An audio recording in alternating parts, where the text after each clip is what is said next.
আসসালামু আলাইকুম প্রিয় দর্শক, আজ এই রৌদ্রে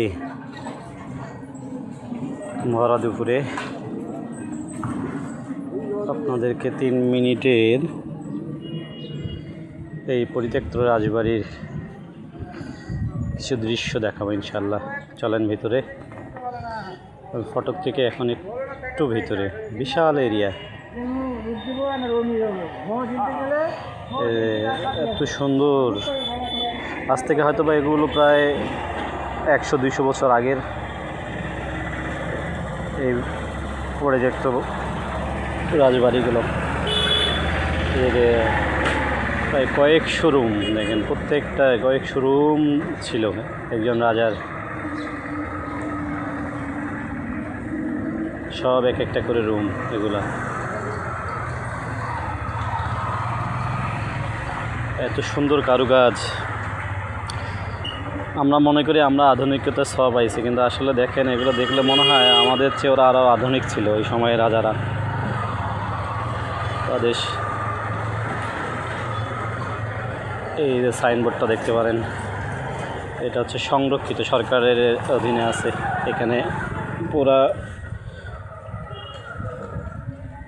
পরিচর্যা থেকে শুরু করে সব কিছু তত্ত্বাবধানে সরকারিভাবে এখানে লোক রাখা হয়েছে।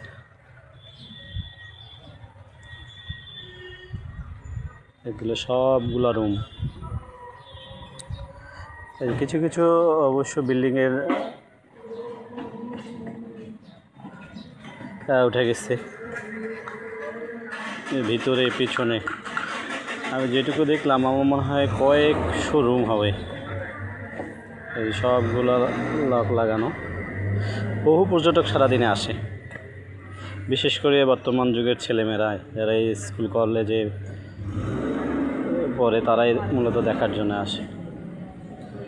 হয়তো আমার ভিডিওতেও দেখতে পাবো, দেখা যাবে হয়তো 2-1 কাকে।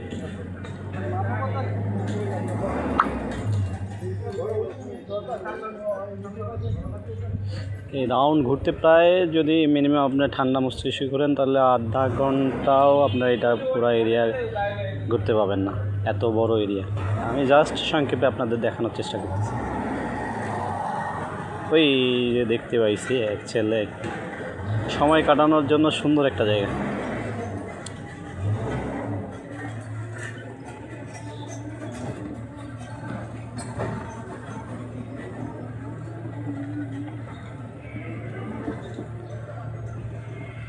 ওফ।